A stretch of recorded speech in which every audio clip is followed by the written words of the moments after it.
कल क्या आयो थो श्री सुबोधनी जी में अपन ने 24वें श्लोक शू और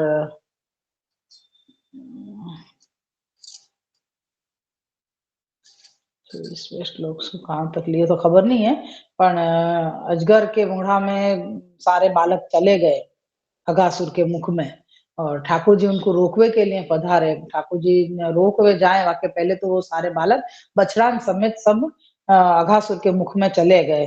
तो ठाकुर जी ने विचार कियो कि नहीं, याको मैं अगर ऐसे ही नाश कर दूंगो तो सारे बालक भी मर जाएंगे, मतलब सारे बालकन को भी नाश हो जाएगा, सारे बालक भी मर जाएंगे, बछड़ा भी मर जाएंगे, सब कुछ होएगा। तो ठाकुर जी ने कही कि अगर बच्चान को और सबन को रखने हैं जीवित, लेकिन या असुर को भी नाश करना है तो या के लिए मेरे को या के अंदर प्रवेश करना ही पड़ेगा। तो ये आप विचार करके और आप भी उन बालकन के पीछे अघासुर के मुख में पधार रहे हैं। तो ये देख के देवता इनको बड़ो दुख भयो कि अरे ठाकुर जी या के अंदर क्यों, मतलब या को न वो का कहना निवाला बन रहे हैं ठाकुर जी या के अंदर क्यों पधार रहे हैं क्यों करके। तो और ने जो कंस के जो दूत हते असुर जो घूम रहे थे, उनने जब देखो कि अघासुर के मुख में श्री कृष्ण जा रहे हैं तो देख के वो बहुत प्रसन्न भय, देवताएं दुखी भय और असुर जो है वो बहुत खुश भय, प्रसन्न हो गए और वो ने वासु प्रसन्न होके वासु चले गए। यहाँ तक को अपनो कल को वर्णन आयो थो श्री सुबोधनी जी में। आज अपन आगे ले में श्री वल्लभाधीश की जय। श्री कृष्णाय नमः, श्री गोपीजन वल्लभाय नमः, श्री वाक्पति चरण कमलेभ्यो नमः। श्रीमद् भागवत महापुराण श्रीमद् वल्लभाचार्य जी विरचित श्री सुबोधनी जी की टीका 10वां स्कंद पूर्वार्ध में कौतुक लीला निरूपक ये अपना वर्णन चल रहे है और 3 जो प्रक्षिप्त अध्याय हैं वह अध्याय में सो अपनो प्रथम अध्याय चल रहे है और द्वादश स्कंद जो है 10वां स्कंद के अनुसार ये अपनो 12वां अध्याय यानी के 12वां अध्याय चल रहे है। और 12वें अध्याय में अपन 31वां श्लोक आए हैं।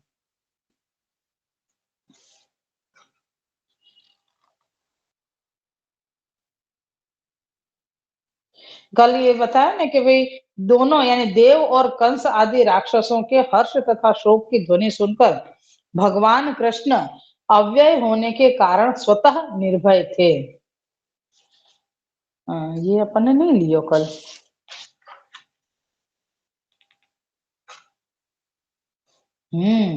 गलत जगह रख दियो। मतलब 31वां श्लोक अपन आए हैं, 29 श्लोक तक अपन ने कल कियो कि सब ने जो कंसादि के अघासुर के संबंधी जो भी राक्षस थे वहां आकाश में देखने के लिए आए थे, वे सब प्रवेश जब ठाकुर जी ने कियो अघासुर के अंदर तो उनको को देख के और सारे जो असुर थे वो प्रसन्न हो गए। यहाँ तक को अपनो यहाँ आयो तो कल 29वें श्लोक तक। 30वां श्लोक है आज। तच्छ्रुत्वा भगवान कृष्णस्त्वव्यय सार्भवसकम चूर्णी चिकीर्षोर रात्मनम तरसा वृद्धे गले। श्लोकार्थ है, यह हाहाकार सुनकर अविकारी भगवान श्री कृष्ण बछड़ों के साथ आपको भी चूर्ण करने की इच्छा वाले अघासुर के गले में बहुत शीघ्रता से बढ़ने लगे।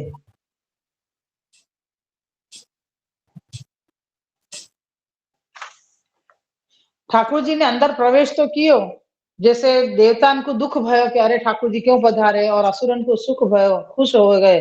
तो अब इन दोनों को ही ठाकुर जी वो करवे के लिए तो ये हाहाकार सुनकर अविकारी भगवान श्री कृष्ण बछड़ों के साथ आपको भी चूर्ण करने की इच्छा वाले अघासुर के गले में बड़ी शीघ्रता से बढ़ने लगे।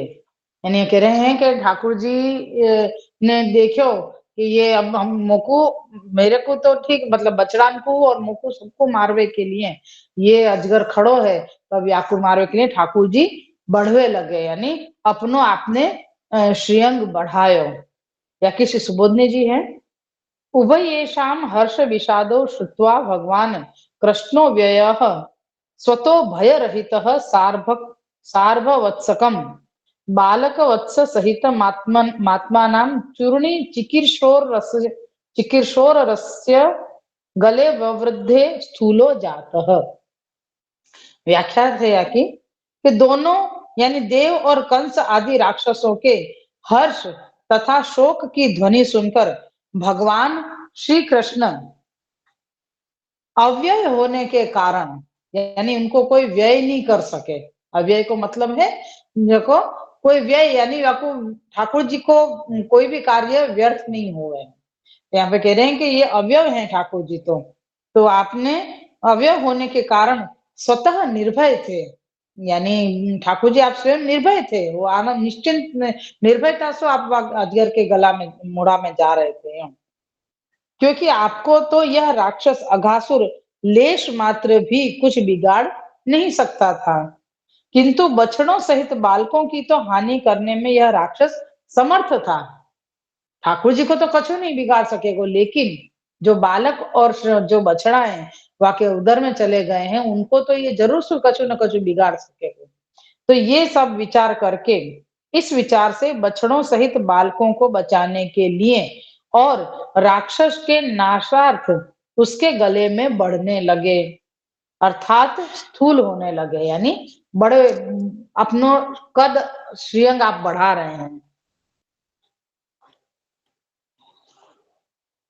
31वां श्लोक है अपनो। ततोति कायस्य निरुद्ध मार्गिणो ह्युद्गीर्ण दृष्टेर भ्रमतत्वितस्ततः पूर्णोऽन्तरंगे पवनो निरुद्धो मूर्धन विनिष्पाट्य विनिर्गतो बहिः। यहाँ तक क्यों ये श्लोक है अपनो। श्लोकार्थ है, उन कृष्ण के बढ़ने से स्थूल देह वाले सर्प अघासुर का गला घुट गया। ठाकुर जी कहाँ जाके खड़े हुए? पहले तो बकासुर के वध को समय को याद है कि वहां तालू में जाके आप अटक गए थे, तालू से वहां में नहीं, आगे नहीं गए थे, और वहीं से ने ठाकुर जी ने वाको उन अपनो कद बढ़ा के और ने वाको वध कियो। तो यहाँ भी आपने ऐसो ही कियो कि आप जहाँ स्थूल देह वाले उन कृष्ण के बढ़ने से स्थूल देह वाले सर्प यानी अघासुर का गला घुट गया, आंखें बाहर निकल पड़ी, जो क्षण भर की भी देर नहीं लगी ठाकुर जी को या को नाश करवेगा, जिससे इधर उधर तड़फड़ाने लगा और पवन का मार्ग रुक जाने से उसके शरीर के भीतर भरा और रुका हुआ वायु उसके ब्रह्मरंध्र को भेद कर बाहर निकल गया। ठाकुर जी ने अपनो देह इतनो बड़ो बना दियो अपनो श्रीअंग के वाकई आंखें बाहर निकल आई, वाको वो बिल्कुल गला घुट गयो वाको, और श्वास पवन जो हवा आती वो हवा आवे जाएगी बंद हो गई, श्वासें रुक गई, और श्वास रुक जावे से जो अंदर जो भरी हुई होती हवा वाके वो हवा और सारी वाके ब्रह्मरंध्र में से बाहर निकली, वाको भेद के और ब्रह्मरंध्र को भेद के बाहर निकल गया। या श्री सुबोधनी जी दे रहे हैं श्री आचार्य जी कि ततोति कायस्य स्थूलस्य सर्पस्य निरुद्ध मुख मार्गवत उद्गीर्णे निर्गते दृष्टि चक्षुषी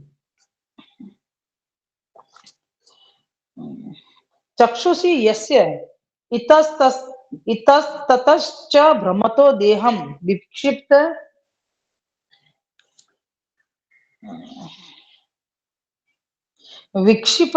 विक्षिपतोन्तरंगे शरीर मध्ये पूर्णः पवनो निरुद्ध सन मूर्धान विनिष्पाट्य बहिर्निर्गतो मुख्य प्राणो ब्रह्मरंध्रेण विनिर्गतः।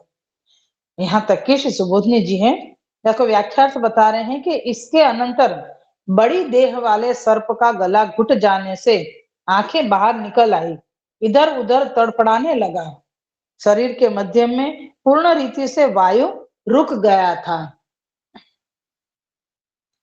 निकलने का स्थान न होने से मुख्य प्राण मस्तक को फोड़कर ब्रह्मरंध्र से बाहर निकल गए। यानी एक ही क्षण में ठाकुर जी ने अपनो जो श्रीअंग स्थूल कियो, अपनो कद बढ़ायो, और वासु क्या हुआ कि वाको पूरो यानी कितनो कद बढ़ायो विचार करो कि वाको एक होठ धरती पे हतो, दूसरो होठ आकाश पे हतो और ने ऐसे ही वाको इतनो बड़ो मुड़ा ने फाड़ रख्यो तो और इतने बड़े मुड़ा में ठाकुर जी पधारे और आपने इतनो अपनो कद बढ़ायो। तो इतनो कद बढ़ावे के बाद जब मतलब ऐसो ऐसो कद बढ़ायो कि वाको पूरो मोढ़ा रुक गयो, बंद हो गयो, कहीं से भी हवा की अवर जवर नहीं हुई। तो प्राण निकलने की भी जगह नहीं बची कि भाई प्राण की गति तो कितनी सूक्ष्म हो गए, तो प्राण के लिए भी जगह निकलने के लिए नहीं बची। इतना ठाकुर जी ने वहां पे गला के पूरे वहां में मतलब आप ऐसे ठाड़े हो गए कि कहीं से भी वहां को हवा की अवर जवर नहीं भई। तो प्राण जो निकलवे के हते वो प्राण भी नहीं निकल पाए, तो वाने वाको शरीर से मस्तक फाड़ दियो और वहां से वो प्राण निकले, इतनो वाको तेज प्रवाह हतो। यानी ठाकुर जी ने या प्रकार से वाको नाश कियो। अब 32वां श्लोक है अपना। तेनैव सर्वेषु बहिर्गतेषु प्राणेषु वत्सान सुहृदः परेतान् दृष्ट्या स्वयोत्थाप्य तदन्वितः पुनर्वस्त्रान् मुकुंदो भगवान विनिर्ययो। श्लोकार्थ है, उस मार्ग यानी ब्रह्मरंध्र से सर्प के प्राण और इंद्रियां सब के बाहर निकल जाने पर मुकुंद भगवान अपनी दृष्टि से मरे हुए बछड़ों और मित्रों को जिलाकर उनके साथ मुख से बाहर निकल आए। ठाकुर जी ने क्या कियो, वाको नाश कर दियो, एक क्षण में वाको उद्धार कर दियो, समझो के वाको संहार कर दियो समझो। फिर अब उधर में तो चले ही गए थे ना ये बछड़ाएं और बालके, तो उनको फिर से जीवन दान दियो। ठाकुर जी ने अपनी दृष्टि डाली उनके ऊपर और दृष्टि मात्र से उनको सब में जीवन आ गयो और ठाकुर जी वो सर्प जो मरो हुआ तो आपको वहीं छोड़ के और आप ठाकुर जी सारे बालक और सारे बछड़ा को लेके आप वहां से बाहर पधारे। श्री सुबोधनी जी हैं यहाँ की।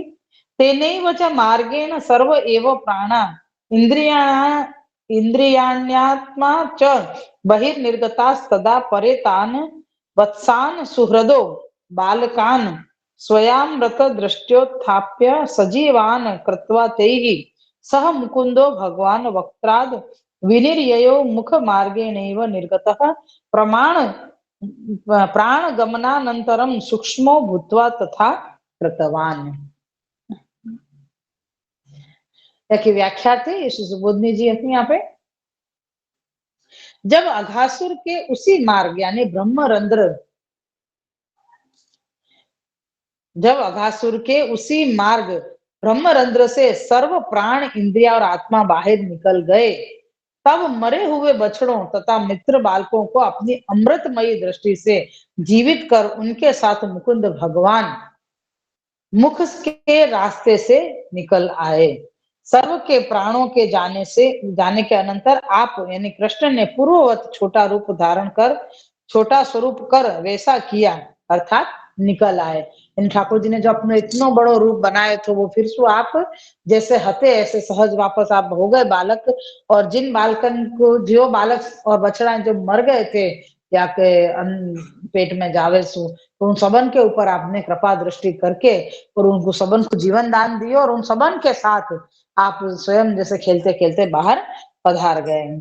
अब 33वें श्लोक को आभास है। भगवती बहिर्निर्गते धस्य सायुज्य माह। आभासार्थ है, भगवान के बाहर निकलने पर निम्न श्लोक में अघ के सायुज्य का वर्णन करते हैं। यहाँ पे ठाकुर जी ने जो भी कार्य किए हैं मतलब ठाकुर जी सिर्फ और सिर्फ कृपा ही कर रहे हैं। दोष दृष्टि तो लौकिक जीवन के हवा में है, उनकी दृष्टि दोष वाली है ताकि वो दोष यहाँ तक मतलब ठाकुर जी के कार्य में भी दोष देखती रहे, ऐसी दोष दृष्टि है जिनकी।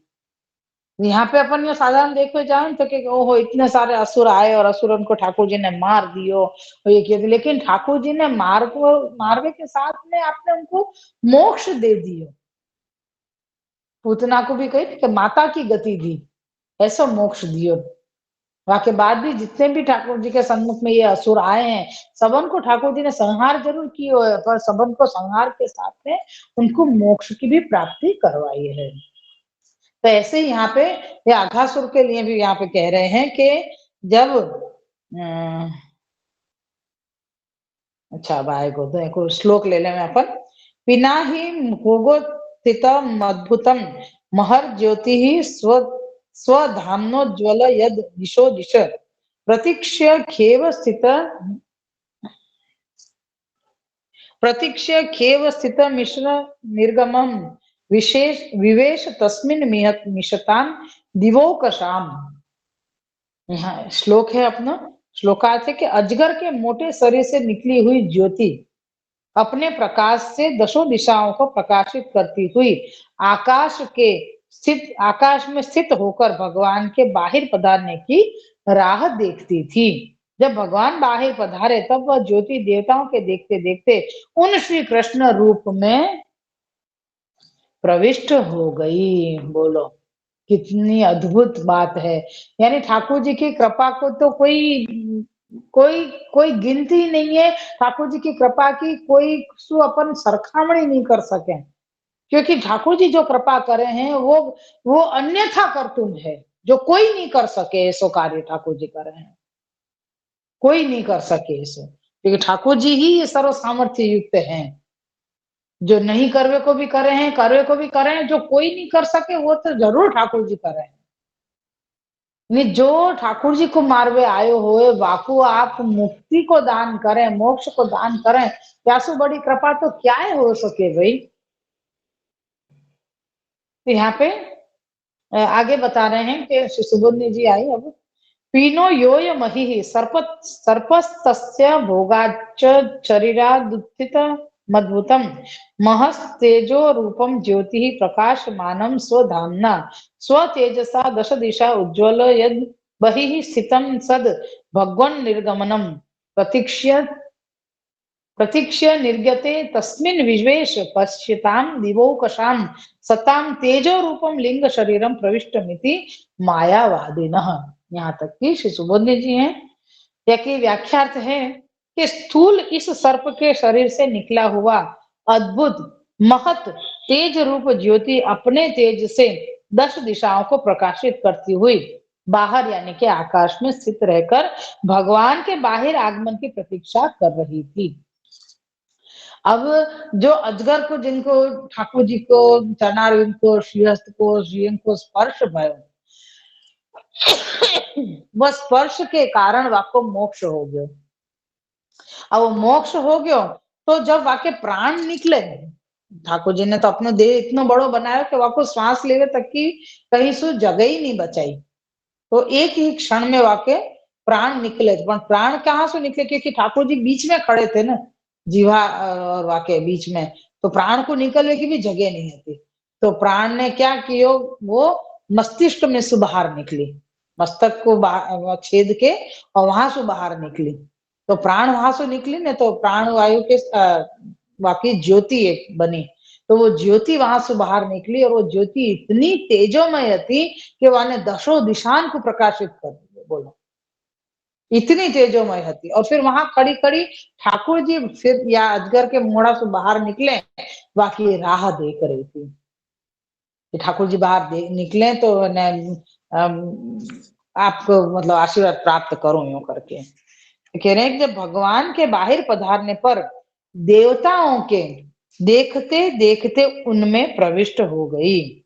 मायावादी कहते हैं कि तेजो रूप लिंग शरीर प्रविष्ट हुआ, यानी वो सायुज्य मुक्ति कही ना, अपन ने कल रात को ही देखे ना कि सायुज्य मुक्ति काय को क्या है, तो सायुज्य मुक्ति है ठाकुर जी में लीन हो जाना। मोक्ष मोक्ष मिल गया, खत्म हो गया, तुम्हारा अस्तित्व ही खत्म हो गया, तुम ठाकुर जी में समा गए, बात पूरी। जैसे क्या ना कि पानी का कहीं अलग अपन ने लियो है, वापस अपन नदी में डाल दें तो पानी को अस्तित्व को दिखाई नहीं दे कि मैंने अलग से एक बाल्टी पानी डालो तो वो कौन सो है और ये नदी में पानी कौन सो है, वो खबर नहीं पड़े। वो दोनों एक हो जाए। तुमको अगर वो बाल्टी वाला पानी अलग निकालना हो तो तुमको खबर नहीं पड़ेगी कि मेरा पानी इतना ही है तो या के अंदर। ऐसे यहाँ पे ठाकुर जी में ये जो ज्योति है वो ज्योति ठाकुर जी में प्रविष्ट हो जाए, यानी कि ठाकुर जी में लीन हो गई। या प्रकार से आघासुर को सायुज्य मुक्ति प्राप्त भई है। यहाँ पे अपना 33वां श्लोक पूरा हुआ है। बहुत सुंदर और समझने की वस्तु है ये कि ठाकुर जी जाके ऊपर भी आप दृष्टि करें, आप स्पर्शन करें तो वाको उद्धार होना निश्चित ही है। वहां में कोई शंका ही नहीं है, आपको मोक्ष भी प्राप्त हो जावे है। और ऐसी मोक्ष तो ठाकुर जी ऐसे ही बांटते फिर, यानी सारे असुरन को आपने मोक्ष यूं ही बांट दिए है। लेकिन कोई भगवदीय मांगवे जाएगा तो ठाकुर जी उनको मोक्ष नहीं देंगे, और भगवदीय चाहे ही नहीं है सबसे पहली बात तो मोक्ष,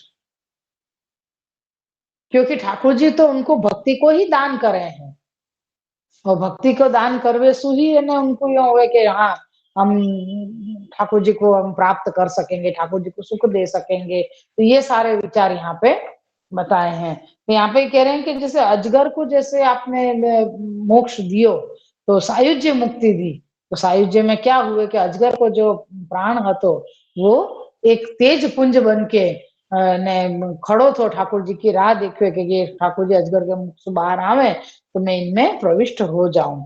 या करके जैसे ही ठाकुर जी पधारे तो सबन देवतान के देखते देखते वो अग्नि जो पुंज हती, तेज पुंज, वो श्री ठाकुर जी में प्रविष्ट हो गई। 34वां श्लोक है अपना। ततो देवानाम सुखम जात मित्याह, आभासार्थ है इससे देवता प्रसन्न हुए, जिसका वर्णन निम्न श्लोक में करते हैं। नीचे के श्लोक में हम देवता प्रसन्न भय का वर्णन कर रहे हैं। श्लोक है 34वां। ततोति हृष्टा स्वक्रतो कृताहर्तनैः गीतैः सुगा वाद्य धनाश्च वाद्यकैः स वैस्तु विप्राजयनी स्वनेर गणाः। ये श्लोकार्थ है। इसके अनंतर अत्यंत प्रसन्न हुए देवों ने अपने लिए कार्य करने वाले भगवान की पुष्पों से, अप्सराओं ने नृत्य से, गायकों ने गान से, बाजे बजाने वालों ने वाद्यों से और विप्रों ने स्तोत्रों से, वैष्णवों ने जय जय शब्द से पूजा की। श्री सुबोधनी जी हैं या कि ततोति हृष्टा इति स्वार्थ देवार्थमेव करोति इति स्वकृत तस्य भगवतोर्हणम् पूजाम कृतवन्तः पुष्पैः अप्सरश्च नर्तनैः पूजाम कृते इति सर्वत्र संबंधः सुष्ठु गायन्ति इति सुगास्ते गीतैर्वाद्य धनो येषां ते वाद्य घना विप्रास्तु स्थिते स्तवैर वैष्णव गणा जयनी स्वनेर हरण स्वनेर हरण स्वनेर हण हणमकृत। यहाँ तक की श्री सुबोधनी जी पूरी ले ली। यहाँ पे अभी छोटी छोटी सुबोधनी जी आ रही है यहाँ में। या कोई व्याख्यात है यहाँ पे कि भगवान ने हमारे यानी देवों के लिए यह कार्य यानी अगासुर का वध किया है, अतः देवगण अत्यंत प्रसन्न होकर भगवान की पूजा करने लगे। देवों ने पुष्पंशु पूजा करी, अप्सराओं ने नृत्य करके पूजा करी, सुंदर गायकों ने गान से पूजा करी, वाद्य बजाए वाले ने वाद्य बजा के अपने पूजा करी, और विप्र यानी कि ब्राह्मण ने स्तोत्र बोल के पूजा करी, और वैष्णव ने ठाकुर जी को जयनाद कियो, जय घोष कियो। या प्रकार से सब ने अपने अपने तरह से पूजा करी ठाकुर जी की। आगे को श्लोक है आभास है आपको। तदा ब्रह्मणोप्याश्चर्यम जातमित्याह, आभासार्थ है तब यह देखकर ब्रह्मा को भी आश्चर्य हुआ, जिसका वर्णन निम्न श्लोक में करते हैं। ब्रह्मा जी को भी आश्चर्य हो गया ये कैसे हो गया। श्लोक है 35वां श्लोक आया अपन। तदद्भुत स्तोत्र सुवाद्य गीतक जयादिने कोत्सव मंगल स्वनान श्रुत्वा स्वधाम्नों त्यज आगतो चिराद दृष्ट्वा महेशस्य जगाम विस्मयम। श्लोकार्थ है ब्रह्मा जी ने ये अद्भुत स्तोत्र, सुंदर बाजे, गायन और जयघोष आदि अनेक उत्सव के मंगल शब्द अपने धाम के पास ही सुनकर शीघ्र ही वहां आ गए और भगवान की सामर्थ्य देखकर विस्मय को प्राप्त हुए। श्री सुबोधनी जी हैं यहाँ पे। तदद्भुत इति तेषाम् अद्भुत स्तोत्रादिकं श्रुत्वा स्वधाम्नोति स्वग्रह समीपे जो ब्रह्मा तत् आगतो चिरात् छिद्रमेव दृष्ट्वा भगवन्तं महेशस्य भगवतः सामर्थ्यं च दृष्ट्वा विस्मयं जगाम। स्तोत्रं सुवाद्यं गीतं जय शब्दाश्च तेर्यो यमनेत्कोत्सव सहितान् मंगल स्वनान ते शब्दा ब्रह्मलोक पर्यंतम गताः तच्छ्रुत्वा ब्रह्मा समागतो विस्मयं माप। यहाँ तक कि ऋषि सुबोधनी जी हैं, या को व्याख्यात है। उनके अद्भुत स्तोत्रादिक ब्रह्मा जी ने अपने घर पर ही सुने, यानी वो देवता जो स्तोत्रादिक गान कर रहे थे, तो वो उनने भाई ब्रह्मा जी ने अपने घर के पास कहीं बज रहे हो है या अपने घर के पास कोई गा रहे हो है, ऐसे उनको सुनाई दियो। और वो सुन के वो वहां शीघ्र आ गए, जहां से सुनाई दे रहा तो उनको श्रवण हो रहे हो, वहां पे वो जल्दी से ही आ गए। तो स्तोत्र वहां भगवान को और उनके सामर्थ्य को देखकर विस्मय को प्राप्त हुए, क्योंकि जो स्तोत्र वाद्यादि यहाँ हुए उनकी ध्वनि मेरे घर तक सुनने में आई, जिससे ब्रह्मा भगवान के ऐश्वर्य को जानकर विस्मित हुआ या हुए। ब्रह्मा जी को विस्मय क्यों भयो, ब्रह्मा जी ने ऐसा क्या सामर्थ्य देख लियो। तो कह रहे हैं कि जो ये बाजा बज रहे हैं, ये जो गंधर्व नृत्य कर रहे हैं, ये सब तो यहाँ नीचे हो रहे हो, तो भी ब्रह्मा जी के लोक में कैसे सुनाई दिए। ब्रह्मा जी के लोक तक सुनाई दियो ना, जब भी तो सुन के ब्रह्मा जी आए। तो यहाँ पे कह रहे हैं कि वो ठाकुर जी को ऐश्वर्य देखियो, कि ठाकुर जी अन्यथा कर्तुम भी है, तो अन्यथा कर्तुम आपने दिखाया, तो वो कह रहे हैं कि वो ऐश्वर्य ठाकुर जी को देख के और विस्मय पाम गए। 36वां श्लोक है, आभास है याको। मुक्तस्य देहो भगवत भक्तानां क्रीडां जात इत्याह। आभासार्थ है मुक्त एवं अघासुर राक्षस का शरीर भी भगवत भक्तों के रमण के काम आया, यह नीचे के श्लोक में कहते हैं। बहुत ही गजब की वस्तु है कि ठाकुर जी के द्वारा वाको मोक्ष हो गयो, लेकिन वाको जो शरीर जो पड़ो है, वो शरीर भी ठाकुर जी ने मतलब वहां पे खेलने वाले बालकन को वो सब कुछ काम आयो, तो वाको वर्णन यहाँ पे आगे के श्लोक में कर रहे हैं। श्लोक 36वां है, राजन नाजगरम चर्म शुष्कम वृंदावने धुतम प्रजोकशाम बहुतम बहुवा क्रीड गव्वरम।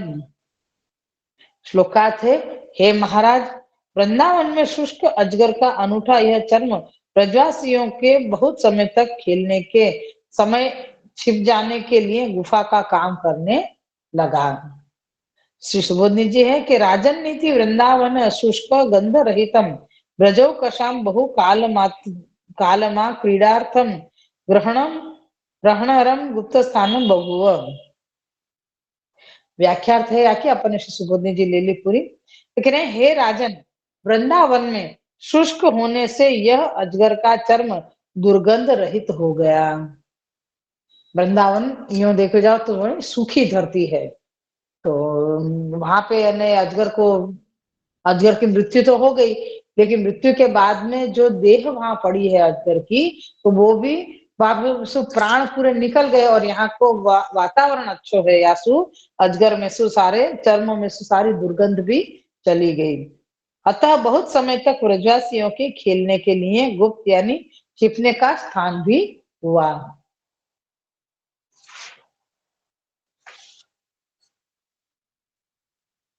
यहाँ पे 36वां श्लोक अपनो पूरो भयो, और 37वें श्लोक को आभास है यहाँ पे। आश्चर्यांतर माहेत दिति, आभास आते कि दूसरे आश्चर्य का वर्णन निम्न श्लोक में करते हैं, यानी और ब्रह्मा जी को और कौन कौन से विस्मय भय तो बाको प्रकार यहाँ पे आगे के श्लोक में बता रहे हैं। श्लोक है 37वां, एतत् कौमारजम कर्म हरेरात्म विमोक्षणम मृत्योः पौगंडके बाला दृष्टवोचूर विस्मिता ब्रजे। श्लोकार्थ है,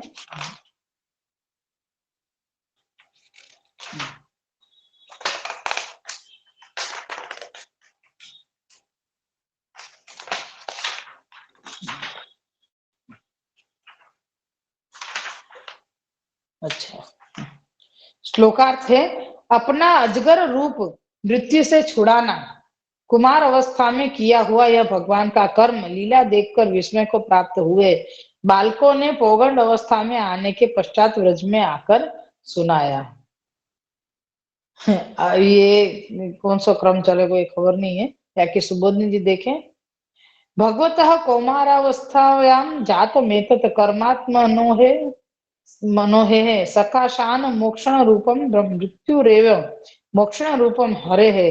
पौगंडावस्थायां जातस्य शरीरम सूक्ष्मं दृष्ट्वा विस्मिताः संतो व्रजे समागत्योचु अध्यानेन महाव्याल इति वीक्ष्यति।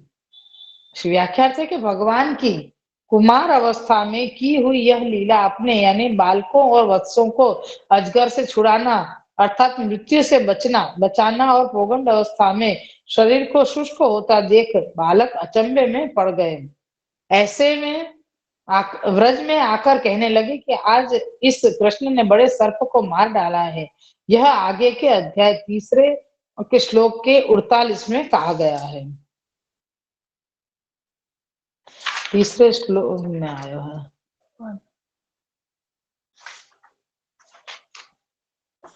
यहाँ पे अपनो 37वां श्लोक पूरा भयो है। 38वां श्लोक है। यहाँ में मतलब ये बता रहे हैं कि ठाकुर जी ने अपनी कुमार अवस्था में ये लीला करी अघासुर वध, और वाके बाद आप ने सारे बाल बाल गए घर, तब तक तो ठाकुर जी की पौगंड अवस्था आ गई। तो पौगंड अवस्था कैसे आई? ठाकुर जी ने आज को जो कार्य किया है तो बालके तो आज ही घर जाएंगे ना, तो फिर आज ही वर्णन क्यों नहीं कर देंगे? ये कल पे क्यों छोड़ दे? यहाँ पे कह रहे हैं कि भाई यहाँ पे जो आज जो ये कियो है कुमार अवस्था में, तो वो ठाकुर जी पौगंड अवस्था में ब्रज में पधारे, वहां आके आपने कोई कुमार अवस्था की कोई भी लीला नहीं करी है। ये आगे को श्लोक एक आध पढ़ेंगे ना तो अपन को थोड़ा खुलासा मिलेगा। श्लोक 38वें को अपन को आभास है, अघासुर से मुक्ति युक्त्या समर्थयति नैतद विचित्रमिति द्वाभ्याम। आभासार्थ है, निम्न 2 श्लोकों में अघासुर की मुक्ति का युक्ति से समर्थन करते हैं। यानी अपन कहते कि हाँ या कोई मिल तो गयो है, लेकिन वो लेकिन में अपन बात छोड़ दे क्योंकि भाई ऐसा कुछ भी यहाँ पे नहीं है। तो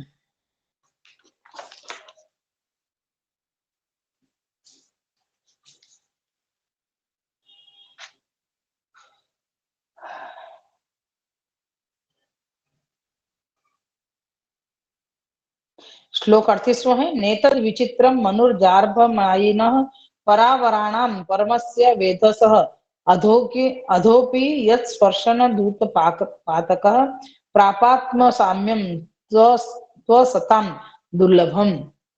श्लोकार्थ है, छोटे और बड़े सबके नियमन करने वाले और कर्ता मनुष्य बाल रूप मायावी भगवान के इस प्रकार कर्म करने में कोई आश्चर्य नहीं है, जिनके स्पर्श मात्र से पापी अघासुर भी निष्पाप होकर दुष्टों को दुर्लभ ऐसी मुक्ति को प्राप्त हो गया। आज अपन यहीं रखेंगे, 38वें श्लोक तक अपनो पूरा भयो है। या मैं अपन को 2-3 चीज खाली समझवे की है कि सबसे पहले तो ठाकुर जी ने अपने आप जब मुख में पधारे अघासुर के, तो आपने अपनो शरीर जो देह है वह को आपने एकदम बड़ो कर दियो, स्थूल कर दियो, इतना बड़ो कर दियो, और वह एक ही झटका में वाके प्राण भी मतलब निष्प्राण हो गए वो अजगर। तो कह रहे कि भाई वाको ठाकुर जी ने ऐसे आके रोक्यो तो वाके मुख के तो श्वास तो नहीं ले सके, तो बल्कि वाको प्राण भी वहां से निकल सके ऐसी जगह नहीं रखी थी ठाकुर जी ने। तो वो घुट गयो अंदर अंदर एकदम से घुट गयो, तो आके प्राण निकले। अब वो प्राण कहाँ से निकले? तो के मस्तिष्क छेद के निकले। तो कह रहे कि मस्तिष्क छेद के तेज पुंज तेज पुंज की ज्योति निकली, और वह ज्योति ने बाहर निकल के ठाकुर जी की राह देखी कि ठाकुर जी या अजगर के मोड़ा में से बाहर आवे, तब मैं इनमें प्रविष्ट हो जाऊं। तो ऐसो प्रकार पूर्व बतायो अपन को, और वाक्य आगे